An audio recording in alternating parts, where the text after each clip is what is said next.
Engine oil क्यों बताया, अभी BS6 में ना इंजन ऑयल का ग्रेड अलग है, एग्जॉस्ट गैसेस जब निकलती है ना तो कार्बन पार्टिकल उसमें होते हैं। और पुराना BS3 वाला अगर ऑयल इसमें आपने डाल दिया ना गाड़ी चलेगी बिल्कुल, तो सूट इतना ज़्यादा इकट्ठा होगा, कार्बन इतना ज़्यादा आएगा, डीके बहुत जल्दी चौक हो जाएगा। उसको इसलिए लो एस ऑयल बोलते हैं। BS6 में ना ऑयल क्यों महंगा है, सिंथेटिक ऑयल है, पहले मिनरल्स आते थे क्योंकि हमें उस टाइम पे इतना रिफाइंड इंजन नहीं थे, हमें नॉक्स कंट्रोल करना ही नहीं था, नॉक कंट्रोल नहीं करना था, पर्टिकुलर मैटर कुछ कंट्रोल नहीं करना था, सारा एटमॉस्फेयर में बाहर जाएगा। गवर्नमेंट ने भी कंट्रोल नहीं की जरूरत नहीं पड़ी थी, उन्होंने बोला नहीं भाई एग्जॉस्ट में हमें इतना ही चाहिए, हमें नाइट्रोजन ऑक्साइड भी चाहिए, इतना पर्टिकुलर मैटर चाहिए, हाइड्रोकार्बन चाहिए, कार्बन मोनोऑक्साइड चाहिए, 4 चीज़ें। मेन आपका PM पर्टिकुलर मैटर अच्छा होता है कार्बन पार्टिकल। इंजन ऑयल इसलिए बोलते हैं कि टाइम पे क्यों रिप्लेस करना है, आपको लेवल पर नहीं देखेगा, आपका लेवल टेक्नीशियन कहेगा ये तो अच्छा ऑयल है, तो ये बोलता है, तो देख के कह देता है ये तो अच्छा होता है। ऑयल की क्वालिटी कभी भी आप हाथ नहीं कर एयर में टाइप विस्कोसिटी। पहले पुराने इंजन में कैसे करते थे, काला दिक्कत थोड़ा ऐसे करता था, ऐसे करता था, ये तो सही नहीं है यार रिप्लेस करना। अभी आप नहीं बता सकते, आपका BS6 वाला ऑयल 40-20 किलोमीटर भी चलेगा ना, वो उतना ही लुब्रिकेट रहता है, उतना ही रहेगा, लेकिन तब भी आपको रिप्लेसमेंट के लिए बोलते हैं। क्यों? क्योंकि वो उसमें जो ऑयल लुब्रिकेशन के बाद जो कार्बन बनेगा बाहर, जो पिस्टन्स पे जो लुब्रिकेशन करता है ना, तो थोड़ा बहुत ऊपर फ्यूल में भी मिक्स होता है, एग्जॉस्ट में भी मिक्स होता है। अगर वो पुराना ऑयल है तो उसमें कार्बन ज़्यादा निकलता है, इसलिए बोलते हैं कि आप ऑयल हमारा रिकमेंडेड क्यों यूज करने को बोलते हैं। बोलते हैं ना यार ये भी तो ऑयल अच्छा है, बाहर से लोकल से ले लेते हैं। तो होता क्या है, जब ये इंजन डिज़ाइन होता है ना, तो हम अपना जो हमने इंजन ऑयल जो डिज़ाइन बनाया है तो उसका टेस्ट होता है, कितने RPM पे, इतने हैवी लोड पे ये इंजन कितना लुब्रिकेशन कर रहा है, कितनी कूलिंग कर रहा है, कितना कंजम्पशन हो रहा है, कितना वेपोरेट हो रहा है और कितना चलेगा। क्यों कंपनी हर कंपनी बोलती है कि भाई हमारा ही ऑयल यूज करना है, तो उसके बाहर के ऑयल का पता ही नहीं है कि उन्होंने कैसे बनाया है। ऐसा ऑयल बहुत अच्छा होगा, ठीक है, आज की डेट में ऑयल सबसे अच्छा आता है कैस्ट्रॉल, कैस्ट्रॉल बहुत बड़ा ब्रांड है, सेल कैस्ट्रॉल। लोकल का और भी ऑयल मिलते हैं, वो सस्ते भी रहते हैं, तो लोकल टेक्नीशियन यही कहता है कि ये भी ऑयल बहुत अच्छा है, ठीक है अच्छा है, लेकिन वो हमारे इंजन में इतना अच्छा काम करेगा क्योंकि ऑयल सिर्फ लुब्रिकेशन नहीं करता, कूलिंग भी करता है। आपके पिस्टन रिंग पिस्टन ऊपर चलते हैं ना तो बहुत ज़्यादा हीट अप होते हैं, तो उसको कूलिंग कौन करता है, इंजन ऑयल ही करता है, नीचे जेट होते हैं, है ना, तो ऑयल ही लुब्रिकेशन करता है। अगर वो प्रॉपर लुब्रिकेशन नहीं कर रहा है, उसकी विस्कोसिटी कम है, पतला हो जा रहा है, तो वो फिर आपका इंजन जल्दी खराब होता है, जल्दी पिस्टन रिंग्स वॉर्न आउट हो जाएंगे, जल्दी सिलेंडर लाइनें कर देंगे, है ना। किसी किसी इंजन में बहुत ज़्यादा काम होता है, हमारे इंजन में बहुत ज़्यादा काम नहीं होता है, इसीलिए क्योंकि बहुत रिफाइंड इंजन है। और इसीलिए हम लोग बोलते हैं कि आपको हमारा ऑयल ही यूज़ करना है, रिकमेंडेड ऑयल ही यूज़ करना है।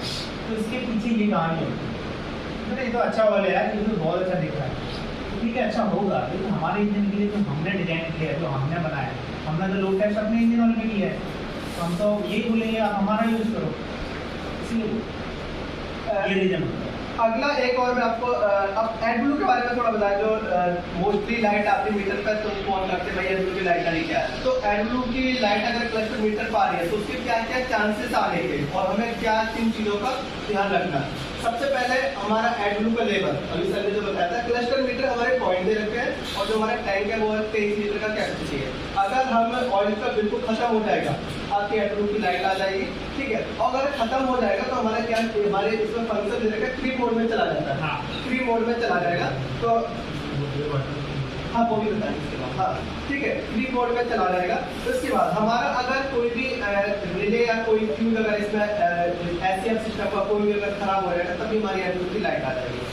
कोई भी हमारा इलेक्ट्रिकल फॉल्ट होगा, वायरिंग का कहीं प्रॉब्लम होगा, मान लीजिए एक एग्जांपल मान लें नॉक सेंसर, इसमें नॉक सेंसर दे रखे अप स्ट्रीम एक डाउन स्ट्रीम, जब धुआं निकलता है इंजन से वहाँ पर दे रखा है, एक नीचे दे रखा है, तो हमारे कहीं ना कहीं फॉल्टी अगर होगा तो तुरंत ही ये एडब्लू की वो लाइट है। इसका रीजन मैं बता दूं क्या है, सेंसर क्या है, मान लीजिए नॉक्स से ज्यादा निकल रहा है, मतलब कंट्रोल नहीं कर पा रहे हैं, बाहर नॉक्स ज्यादा निकल रहा है, तो सेंसर डिटेक्ट करेगा भाई इस पे नॉक्स की जो मात्रा है, जहरीली गैस है वो ज्यादा निकल रही है, वो क्या है किसी को कमांड दे देगा और वो तुरंत लाइट विद्युत कर देगा। अब उसको हमें क्या काम करना पड़ेगा, ठीक है, छोटा मोटा है ठीक है, नहीं तो हम उसको ले जाकर हम उस पर काम करेंगे।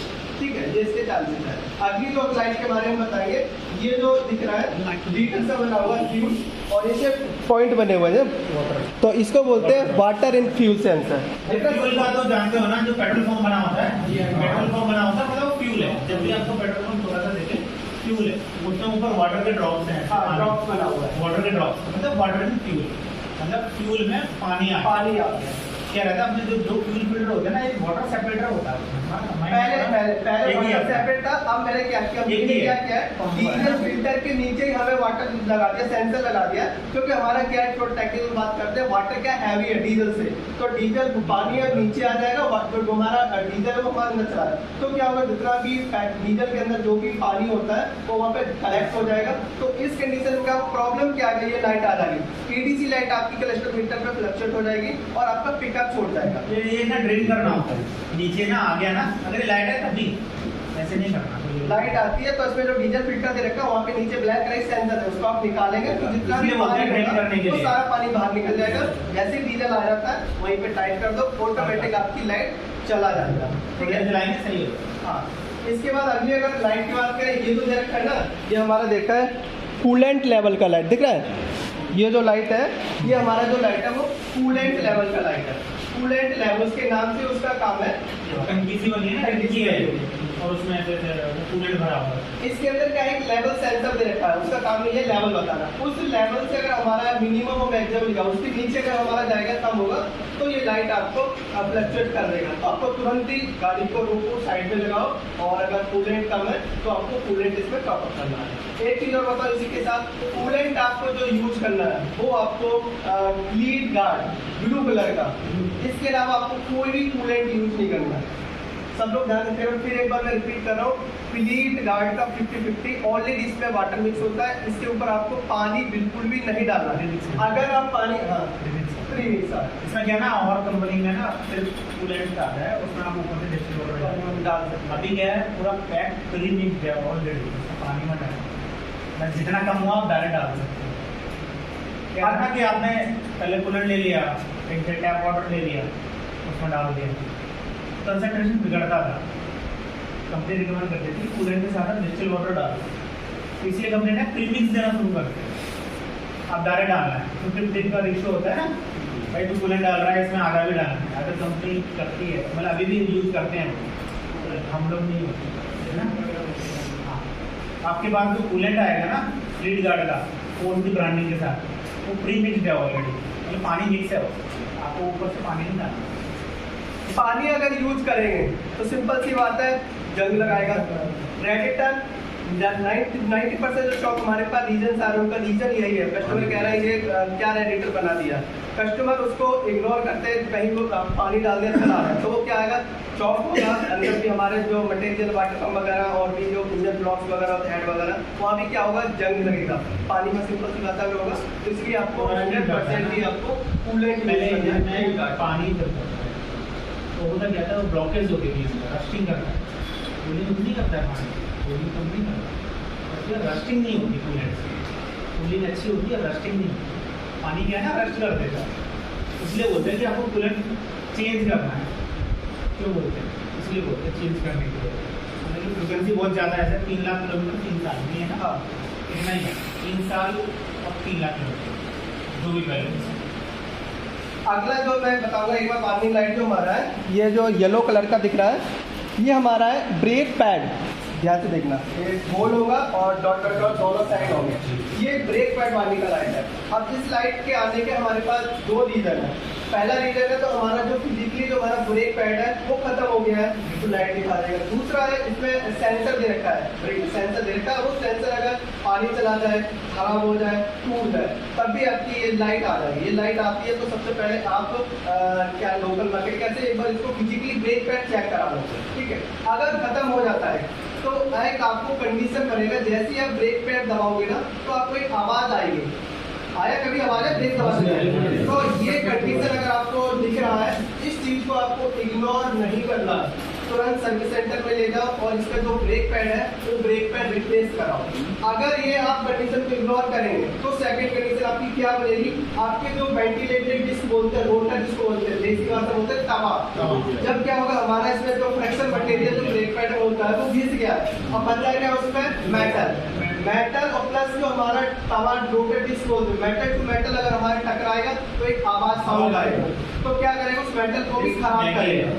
खराब हो गया, हाँ, अगर मुझे तवा मेरा खराब हो गया तो कम से कम 5500 रुपए का एक सिंगल ब्रेक तवा है हमारा। डिस्क महंगा आता है, तो आप डिस्क बोलना बोलते हैं, ब्रेक पैड इसलिए लगाना है, ब्रेक पैड घिस गया है, डिस्क खराब ना हो, टाइम पे रिप्लेस नहीं किया तो पूरा स्टोरिंग होगा और वो डिस्क रिप्लेस खराब करेगा। तो इस चीज को आपको स्पेशल ध्यान रखना, अगर लाइट ये अगर आवाज आ रही है तो उसको इग्नोर नहीं करना है, ठीक है।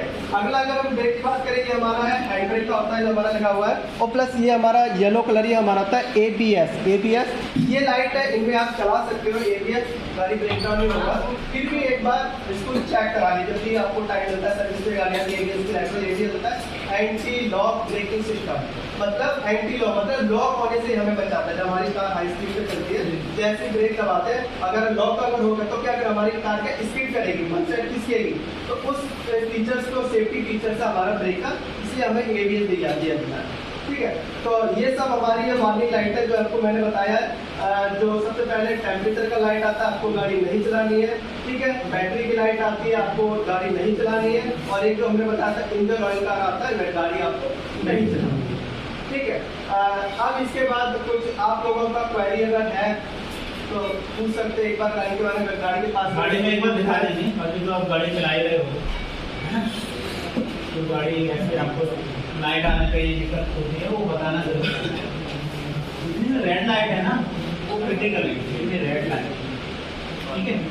सर्विस का शेड्यूल सबको पता है, तो ये पोस्ट का क्या है, सर्विस का शेड्यूल क्या है, सुनो मैं बताना आपको क्या है। जो कोर्स का जो सर्विस शेड्यूल दो तरीके से हमारी कोर्स गाड़ी डिजाइन किया है। पहला है, एक तो जो डीवी हम परचेज करते हैं उसको हम एम्बुलेंस में बनाते हैं, उसका वो टाइम दे रखा है 10,000 किलोमीटर या 2 महीने। अगले 10,000 पर फिर क्या होगा, जनरल चेकअप होगा, मतलब जो तेल चेंज का जो इंटरवल है वो 20,000 किलोमीटर का है, ये ध्यान रखना, या 4 महीने तेल चेंज का टाइम। बट जो कंपनी ने 10,000 का जनरल चेकअप जो बनाया है वो इसलिए बनाया है, कहीं से ऑयल हमारा लीकेज है, कुछ अगर लीकेज है तो हम वर्कशॉप उसको चेक कर सकें, उसको पूरा कर सकें, ठीक है। कंपनी को पता है 20,000 का लाख चलेगा हमारा, बट एक रूटीन जनरल चेकअप के एक सर्विस का नाम दिया है कि अगर कहीं कुछ प्रॉब्लम है, कोई लीकेज है, कुछ कमी है तो उसको हम पूरा कर सकें।